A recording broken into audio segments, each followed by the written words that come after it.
Memang saya punya standar pakai kitab-kitab kados hikam.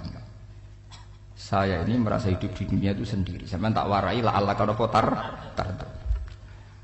Imam yang ngarang hikam itu punya resep supaya kamu seneng terus. Liyakil lama tafrahu bihi, mesti yakil lama tahzanu bihi. Usahakan sedikit sekali apa yang bikin kamu seneng, maka akan sedikit sekali yang bikin kamu susah. Jadi misalnya kula jadi kiai, misalnya cari wong ya kula kiai wong alim. Jelas nak ngalime ngalim, nak kiai rapati ya, nak ngalime jelas. Tapi nak kiai rapati. Nah, kan kiai tapi ra ngalim. Nah, kula nak darani wong alim malah muni ya jelas ya. Nak kiai rapati ya, kula rapati nurut tapi aturan masyarakat rapati napa. Nah, sampean kiai tapi ora napa ngalim. Ya betul. Enggak, ini memang bedanya jauh. Ya mungkin lebih kiai sampean gimana? Cara derdek-derdek donga meyakinkan sampean. Tapi cara artine donga piye paham kula. Lha mboten iki nyata, sampean rasa tersinggung. Napa barang-barang napa? Nyata. Nah, kula sering ditakoki kiai-kiai masalah. Resepnya apa jenenge? Kok jenengan ra tau susah, padahal kita ra tau wiridan, ra tau mohi sisip. Resepnya ilmu itu gini kata hikam. Ulama yang kayak hikam itu pernah ngarang kitab tuh saking syukurnya entah saking angkuhnya terserah ngomentari. Kamu harus yakin bahwa di sisa hidup Anda itu tidak akan maksiat lagi. Sehingga kalau kamu ditakdir maksiat, anggap saja akhiru maksiatin kudirat alika. Anggap itu yang terakhir. Siapa yang menganggap mohal bahwa dia tidak akan dosa sampai mati, berarti menganggap Tuhan itu lemah. Karena cara berpikir kita kan bayangkan hidup itu 40 tahun lagi. Misalnya saya sekarang buat 40, bayangno urip kadang 4 tahun meneh. Sampean misalnya umur selawe, bayangno selawe tahun meneh. Sehingga nganggep dalam durasi ini selawe tahun kok orang maksiat kan mohal. Apalagi sampai sudah tahu maksiat itu bakatem, paham? Ya maksiat ya kelas-kelasan, nak BG pacaran. Nak wong iso omah ya nakal, nak sing setengah soleh ya berbau proposal ya sesuai kontaknya dhewe-dhewe. Itu kan urusan masing-masing. ya itu kan urusan masing. Moe wakisabu ala wa ngono ora ana sing ora moe wakisabu ala. Ngrobongan wali songo, mbok kangen wali songo, mbok golek selisih wawahu napa alam. Sing roh pangeran tiap mbok kangen wali, mbok golek selisih margin. Niku semoga wawahu napa alam. Ya itu kan urusan jenengan mbek pangeran, mboten urusan kula. Tapi tetap saya sebagai ulama mengingatkan, niat itu ditoto. Begini, ulama dulu tuh ngitung hidup itu hanya 2 menit 2 detik. Sehingga dia ya gampang saja. Kayak imam, kayak kanjeng Nabi itu, ya Rasulullah kenapa tidak menyediakan makanan untuk besok? Loh, saya itu tidak yakin kalau hidup saya sampai besok. Ya sudah begitu cara, ya sudah tenang saja. Kalau sampean kan bayangkan hidup 4 tahun lagi, 5 tahun lagi, sehingga arah mangan ya wedi tenan. Padahal bolak-balik zaman cilik arah mangan tetap wedi. Jadi cara berpikir Nabi itu begitu. Begitu juga cara pikir sahabat, cara pikir ulama-ulama yang waras itu begitu. Loh, saya itu pernah melarat di Jogja zaman pertama merantau. Itu kalau santri saya bilang, Gus kok tidak punya beras? Tapi apa yakin nak sesuk urip Pak? Kowe buta mangan sesuk, anak sesuk ijek napa? Cara berpikir ulama itu begitu. Sehingga melihat maksiat juga gitu. Alhamdulillah aku ijek urip. 1 detik, 2 detik, 2 menit. Sehingga hidup. Dan itu sudah cukup untuk lafadzkan la ilaha illallah. Makanya kata yang ngarang hikam, betapa murahnya Allah. Surga itu hanya bisa dibeli dengan 2 menit. Karena surga itu senilai la ilaha illallah. Miftahul jannah la ilaha illallah. Itu cukup 1 menit. Berarti surga itu regane mau 1 menit. Dan karena dia nganggap hidup itu 1 menit ke depan la ilaha illallah, ya sudah. Dia ngitungnya hidup itu per menit. Kalau sampean kan enggak, per 10 tahun, per 20 tahun. Sehingga kriminal betul, cara pandang sampean itu kriminal betul. Sehingga bayangno kudu di duwe, kudu di bojo, nak kiai kudu di pengaruh. Lah kalau saya enggak. Saya meskipun tidak sehebat itu, tapi mewarisi keilmuan mereka. Jadi misalnya saya jadi ulama, itu bayangno di santri mau sitok. Islam pokoknya ke Ahmadiyah ya gitu saja. Ya pokoknya ya sudah gitu. Orang bayangno santri sing pampinan takwa khusuk salam tempel demen gelo. Demen apa? Lo tanyakan santri-santri saya itu mungkin belum pernah nyuruh istri saya bikin kopi. Bisa dihitung. Karena saya itu sederhana saja. Misalnya saya pergi dari Jogja, ini yang nyata salam. Bayangno bojo gue semaca, gawekno kopi, bukakno lawang malah kecewa. Seperti umumnya orang kan gitu. Semerantau ada bayangno bojoku nyuambut, digawekno kopi, digodhogno banyu hangat teman Bareng teko bojone wangep kukur-kukur. Karena tarifnya dia ideal, maka mudah kecewa kalau itu tidak terjadi. Nak kula mboten, sembayang napa Yogya pokoke bojoku cek uta Islam. Nak salat 5 wulan ya sudah gitu. Pakai standar-standar yang minimalis saja. Saya dari rumah bangun sampai ngaji ya, pokoknya melek, ya sudah nak salat dem-dem napa. Mulane sudah gitu. Andai kan saya pakai standar maksimal, maka akan mudah kecewa. Rasulullah juga begitu. Rasulullah itu ngadepi Sayyidah Aisyah, itu ya begitu, ngadepi Hasan Husain. Sehingga tidak ada cerita Nabi mudah kecewa, betul. Karena Nabi bayangkan anak istrinya itu ya minimalis sekali, urusan dunia loh maksudnya minimalis sekali. Misalnya Nabi pagi-pagi tanya, ya Aisyah apa ada sarapan? Tidak ya Rasulullah, ya idzan asumu, kalau gitu saya puasa. Kalau sampean usul-usul ora digekno kopi wong wedok opo, itu kan repot. Muni-muni itibak sunnah Rasul tapi tidak pernah sampean mendekati sunnah napa Rasul. Sehingga ya tenang saja Nabi. Saya tahu alhamdulillah bisa niru dalam gitu-gitu tuh bisa.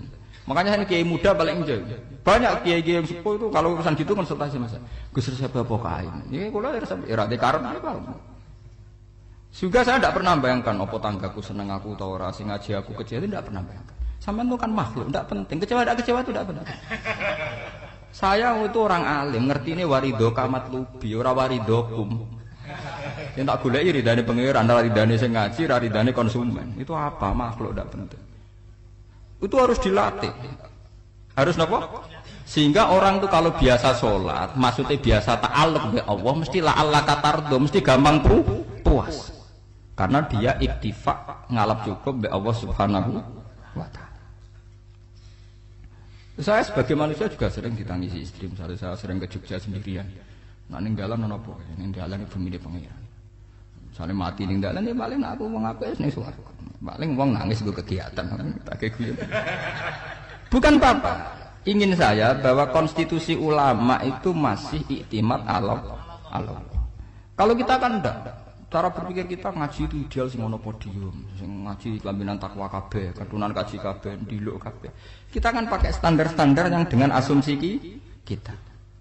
Padahal Nabi dulu zaman sugeng al-iman hahuna wa yusiru ila qalbihi sadrihi salah satu iman itu urusan hati.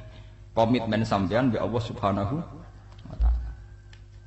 Nah ini resepnya. Makanya kata hikam liyaqillah ma tafrahu bihi, mesti yakinlah ma tahzanu bihi.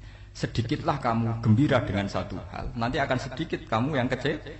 Artinya misalnya kados kula sebagai ulama seneng kula nu kok ijek iman, ya kayak wong awam. Ya sudah gitu. Jadi misalnya suatu saat kula jatuh, yang ngaji saya gak semeneng dadi kupeding. Wong sing seneng kula bubar kabeh. Kula ya ora susah, miskola darah bener. Gus saiki jenengan ora sing seneng. Ya tenang saja. Sing ora seneng ya makhluk-makhluk ora jelas. Dan status mereka tetap layaduru walayam. Ini harus dilatih. Sehingga Nabi itu ya meskipun beliau itu perang, sahabatnya meninggal ya tenang saja. Nabi cara berpikir yang meninggal mereka mati syahid, yang masih hidup dianggap berpotensi melakukan kebaikan. Sama tak warai resep-resep dari Rasulullah SAW. Saya ini sebetulnya memaksa, menjelaskan ini maksa karena saya inginnya jadi ulama yang kayak umumnya orang. Tidak ideal amat. Tapi kan saya ditegir ilmunya itu ideal. Jadi terpaksa saya jelaskan. Tapi kalau perilaku saya tidak akan ideal. Soalnya ngawur. Saake mari Ghafuri pengiran nganggur bolak-balik cerita. Ada seorang wali, karena dia wali itu doa di multazam, ya Allah, saya ini minta satu hal. Karena dia wali maka tidak minta uang, tidak minta jabatan, minta engkau takdir saya tidak pernah maksiat. Itu kan bagus sekali. Minta doa ditakdir enggak maksiat kan ada. Dari pengiran malah Syafi'i. Fa'ena adau kufran. Karena tahu maksiat malah sifat ghafurku tak ada kok endi. Gamane pangeran ngene, sifat ghafurku rak nganggur. Malahnya tidak ada orang selain Nabi kecuali ditakdir tahu maksiat. Dan sifat ghafure pangeran efektif. Paham napa? Lah sampean kan ghafure mbok nggo kabeh. Dadi karek sajidul iqab. Karena maksiate sampean wis sering. Jadi sifat ghafure wis berlaku aktif. Saya karek nunggu sifat sajidul iqab. Paham ya? Itu beda dengan wali-wali. Sifat sajidul iqab mau aktif, mereka tidak punya dosa. Malah pangeran bingung gak kok sifat ghafure. Apa ada kok ghafur atau dosa. Tidak kok sajidul iqab gak tahu maksiat. Jadi pangeran malah sing bingung.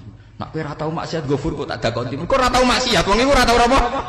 Didakoki Sadidul Iqab gak mungkin ora tau maksiat. Lah pangeran ape dakok Ghafur kan syaratnya dosa sik. Sampeyan kan walian. Ghafure wis dientekno. Keseringan kepake, paham ya? Karek nopo? Karek Sadidul Iqab. Ya itu memang standar Tuhan. Semua Quran itu kalau nyeritakan gitu. Nabi ibadi anni anal ghafurur rahim. Kawulaku ceritani aku ghafurur rahim. Tapi yo ceritani wa anna adzabi wal adzabul alim. Jadi Nabi ibadi anni anal ghafurur rahim wa anna adzabi wal adzabul alim. Kalau Nabi Ibrahim, Nabi Muhammad inna rabbaka lasariul iqab. Pangeran cepat nyiksane. Tapi wa innahu laghafurur rahim. Jadi dua sifat ini pasti aktif. Dan tentu ulama itu senang sifat ghafur itu ya meskipun aktif, tapi mereka tidak pernah ngambil fasilitas sifat apa? Ghafur.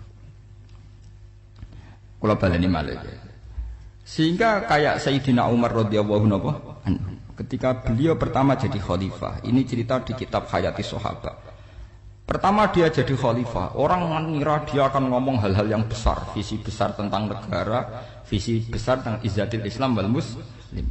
Tapi ketika Umar pertama pidato begini, Ayuhal muslimun ayuhan nas, ana dari kata Sayyidina Umar, ana hulamun min bani Mahsub, akulu min kholati. Saya ini pemuda dari Bani Mahsub. Kecil saya bisa makan karena bulik-bulik saya punya kebun kurma yang kalau saya memanen diopahi beberapa biji, dan itu menjadi kuti wahayati, menjadi saya bisa hidup. Terus wassalamualaikum warahmatullahi wabarakatuh. Orang itu penasaran semua. Orang jadi khalifah pertama dibenem jadi Amirul Mukminin, pidatone ngenang masa kecilnya ra kelar mangan. Kelare mangan mergo buruh bulike. Paham ya? Ngondoh kurma terus dikai tamarotin. Beberapa kurma sing dadekno iso. Dan itu saya pakai sampai ketemu Allah Subhanahu wa taala saya pakai. Misalnya sekarang saya mulya, misalnya kalau dibilang mulya, ya ana sing nyucup, ana sing husnudzon, ana sing hormat, ya macam-macam sawangane. Itu bodoh sekali kalau saya menikmati itu, bodoh sekali. Paling banter nikmati dicucup, dihormati itu apa? Tapi kalau nikmatnya bisa makan saat itu tuh nyawa. SBY jadi presiden prestasi, Gus Dur jadi presiden prestasi. Tapi umpama presiden tetap mangan. Prestasi tertinggi adalah bisa makan selisat dirumki gojo-gonyo. Makanya Umar mengingatkan, sebetulnya nikmat tertinggi saya itu tidak saat saya jadi khalifah. Saat itu kok aku iso mangan, cara gak aku mati. Paham ya? Jadi itu luar biasa. Kita ini kan menjadi angkuh karena ngitung nikmat itu yang besar-besar, punya prestasi, punya. Kalau saya enggak ngitung nikmat itu kelar mangan gak mati, kan gampang. Sehingga saya tidak mudah kecewa karena tarifnya minimalis, gak gampang apa? Jadi misalnya kalau kapan-kapan kok berhubung, Gus ini Tuhan rasanya jenengan ngeten-ngeten. Oh makhluk itu ya gak apa-apa. Kalau disetatuskan kiai kan seakan-akan ngomongnya sakral, seakan-akan mandi. Tapi nak tak status, oh makhluk itu ngomong ngono ya sudah kan. Menjadi ringan kan kalau distatuskan sebagai apa? Makhluk. Tentu makhluk statusnya la yadurru wala yanfa. Nah di sini ini pentingnya orang-orang ahli tauhid tentu tidak punya kesusahan.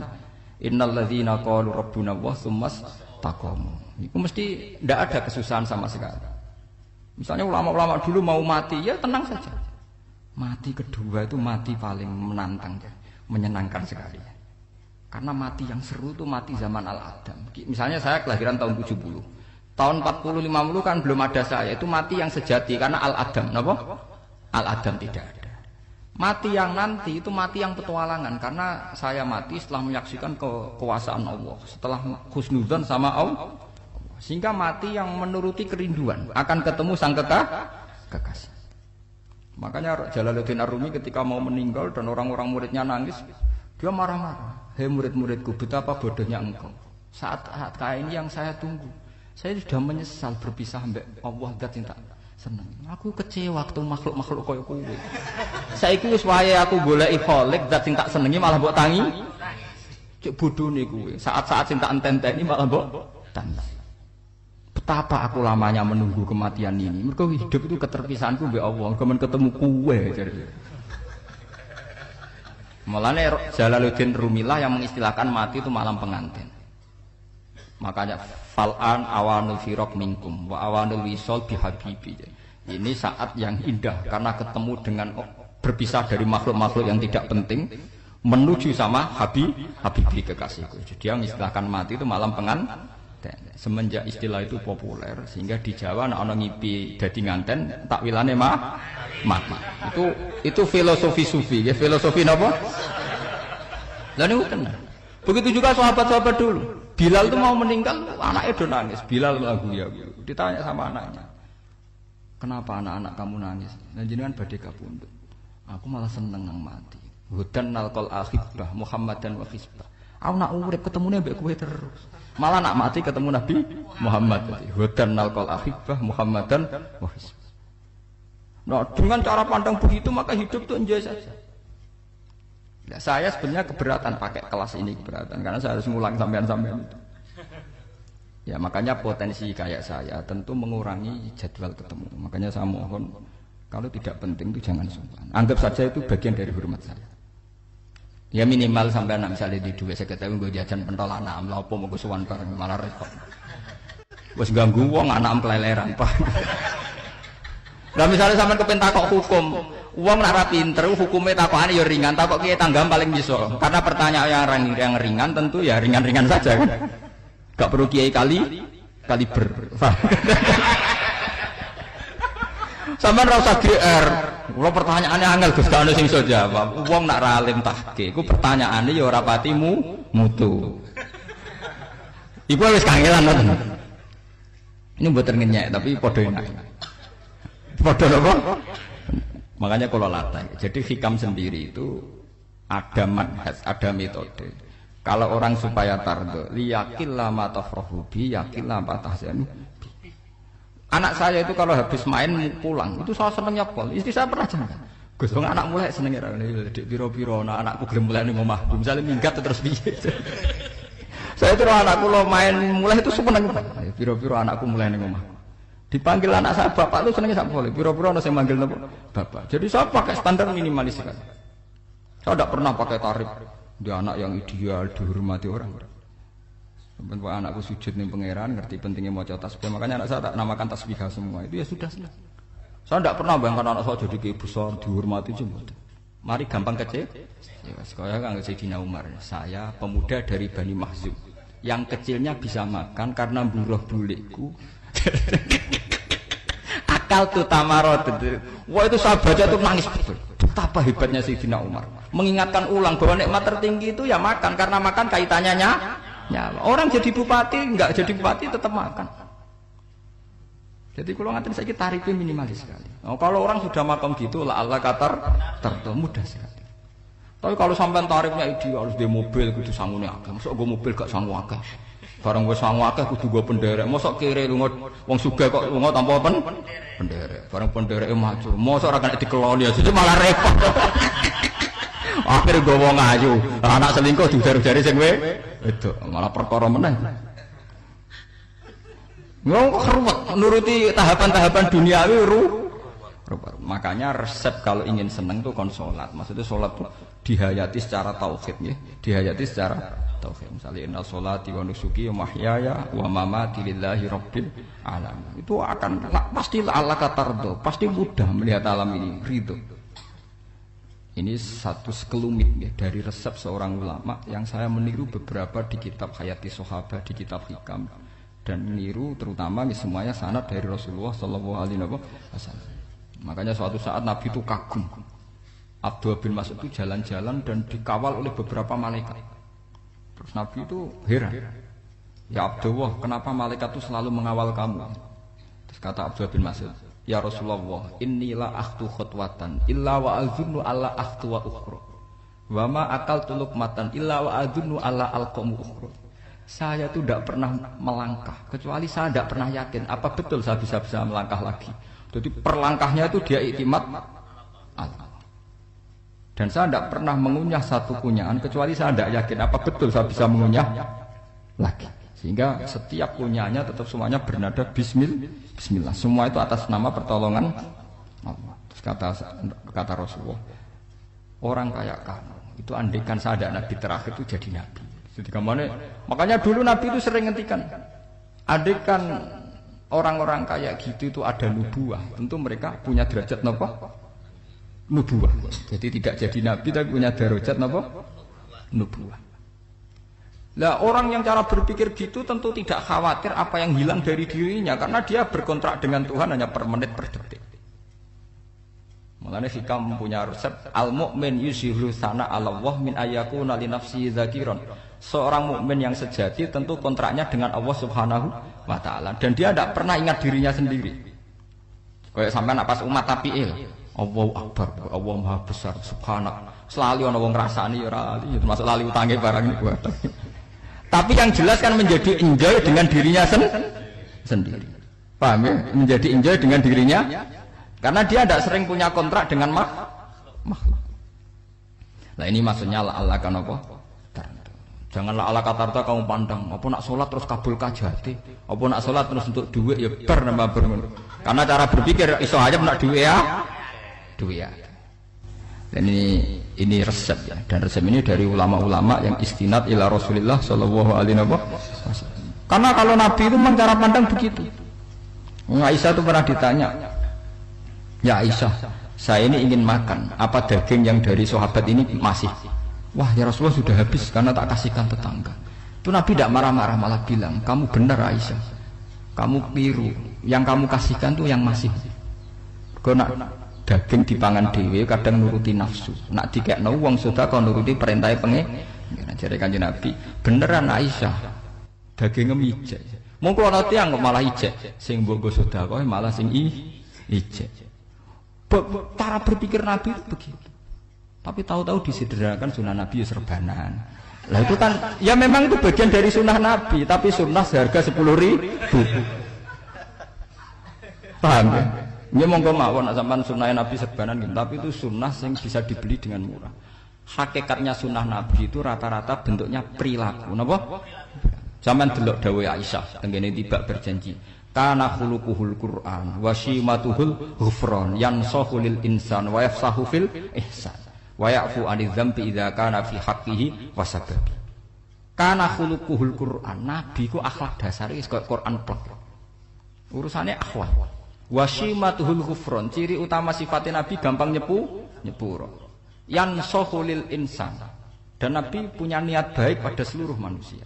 Wa yafsahu fil ihsan, sering melakukan ihsan. Lah nek sunah nabi ngoten kan luwih sering kula Quran ya wis apal mulang. Wasimatu ghufran kula gampang nyepuro, sampean ngaji angop ya ora tau tak amuk. Yang sahulil insan kula bedina nasihati tiyang wong mulang.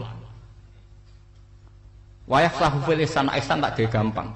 Kula mulang ya ora tau gawe tarik. Itu sakmene kudu podium, kudu wong dilo ya ora.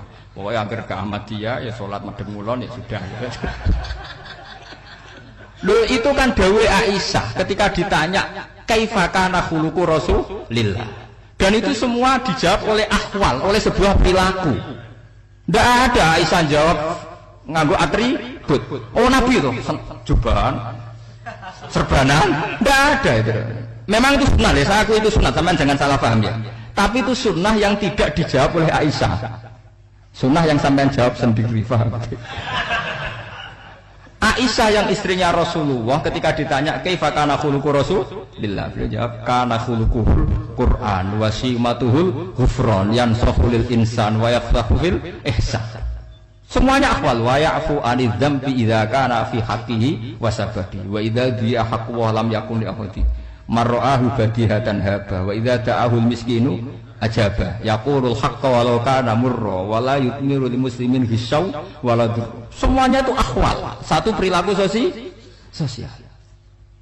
Saya mengakui kalau serbanan sunat. Ya saya ngakui. Tapi sunnah wis paham. Karena saya mewakili yang akhwal tadi yang apa?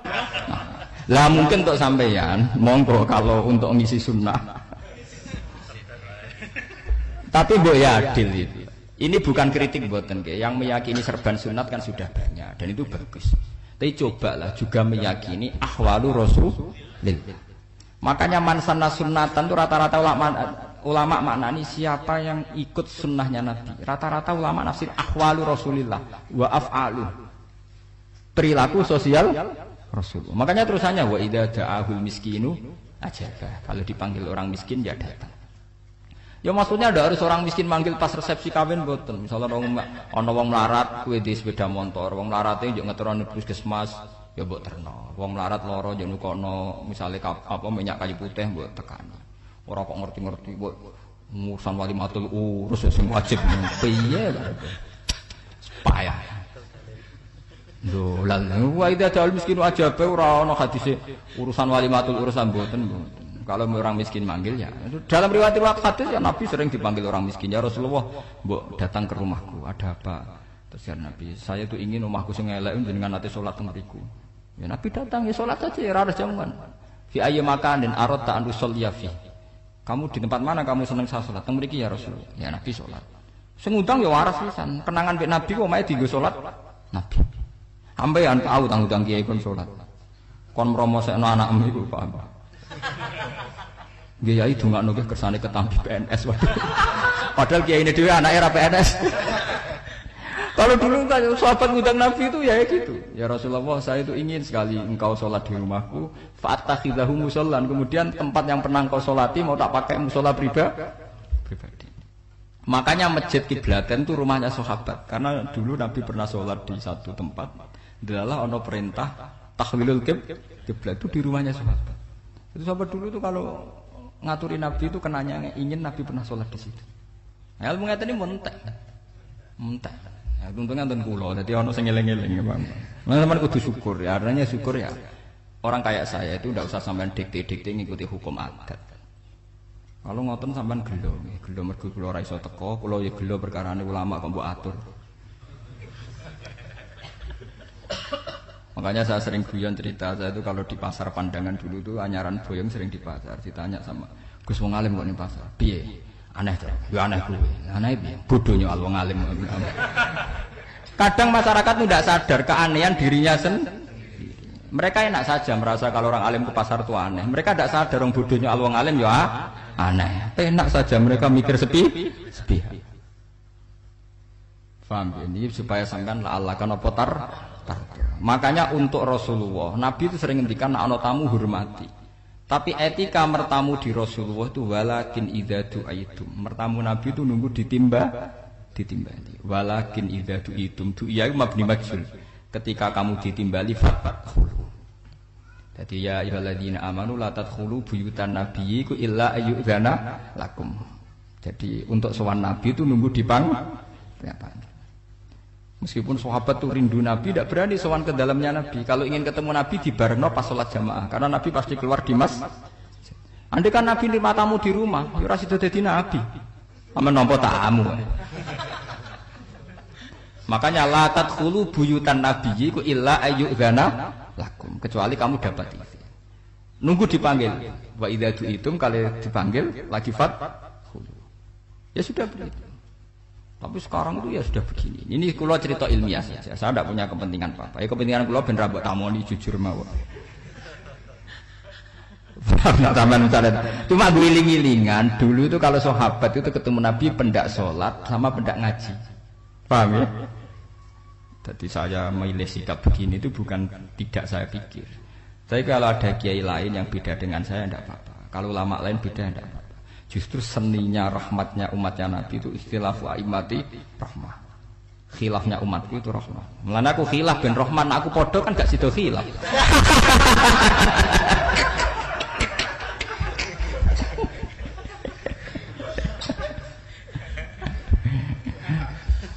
Dasar duwe buat khilaf.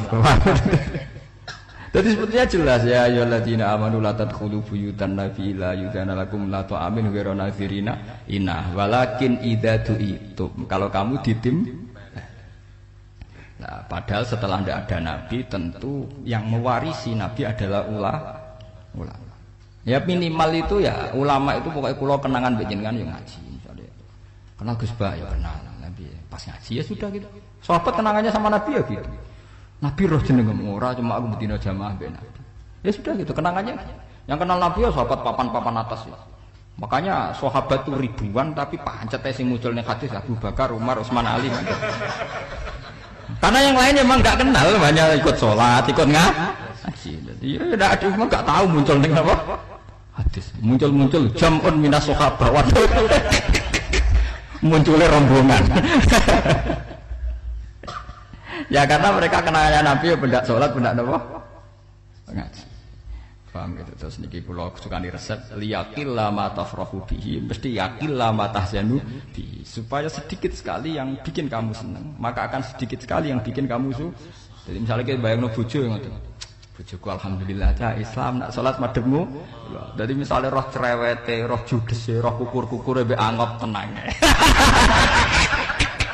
Tenang. Mergo jais tenang karena tarifnya mini. Jajal misalnya tarif bojo kudu senyum teko wis maca. Bareng roe teko angop. Waduh wis bar. Dari hikam gampang. Makanya hikam itu punya cerita. Suatu saat seorang raja itu dapat kiriman gelas keramik yang indah sekali dari Zabarjat. Terus bertatahkan intan, pokoknya serba mewah. Raja itu senang sekali. Ketika tanya penasihatnya, menurut kamu gimana gelas ini? Ya gelas ini indah sekali, tapi sebaiknya raja ndak punya aja. Loh, saya senang kok sebaiknya ndak punya. Saking senangnya raja itu tiap minum pakai gelas itu, kalau ndak ada nggak mau minum. Suatu saat gelas itu pecah, susah sekali raja. Memanggil penasihat, iya bener kamu. Kalau saya dulu ndak punya malah tahu pecah.